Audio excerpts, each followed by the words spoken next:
The idea was to do a story that was a kind of culmination of 5 years of the show, and to try to make an event of it, which became the movie. I said I'd never show an alien or a spaceship before the 5th season of the show. That is an important piece of the mythology that we're going to play with now, and as we come back in season 6 of the show, you're going to see why that alien was the way he was and is, and why he is a sort of ferocious, fierce creature. So much for little green man.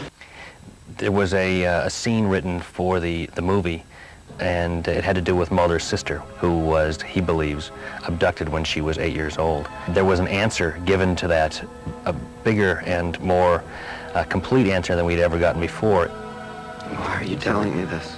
For the sake of my own children. Once it's learned what I've told you, my life will be over.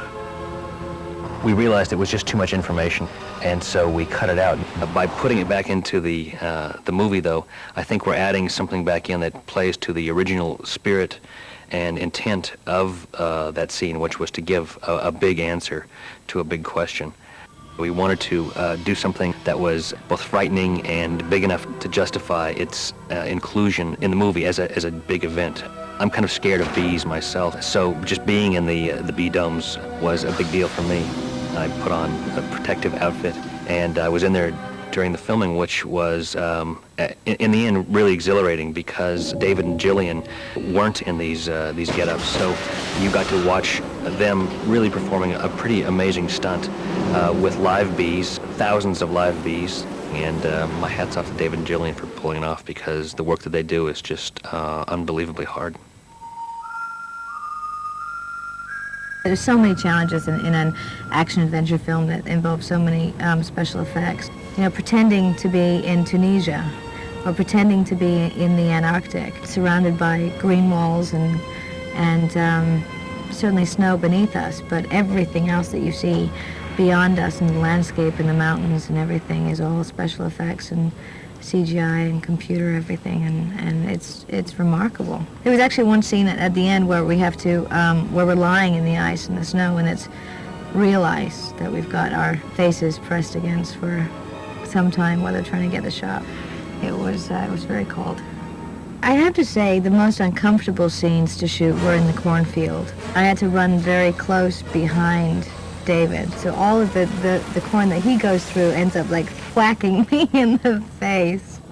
We did a lot of stuff attached to wires. We had to get a shot of us sliding down the face of the exterior of the spaceship, and we slide forward full speed ahead and drop, and at some point the wire goes taut and it catches us before we fall off the edge. I actually wanted to keep going. It excites me rather than terrifies me. I'd have to say that shooting the hallway scene was probably one of my favorites. It was such a momentous moment in the history of these characters, and I think I enjoyed that aspect of it a great deal.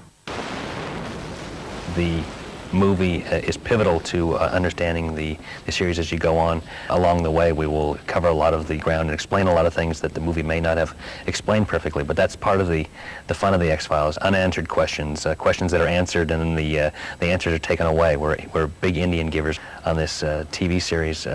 We often say things and then learn that they're lies later on because we're dealing with so many treacherous characters.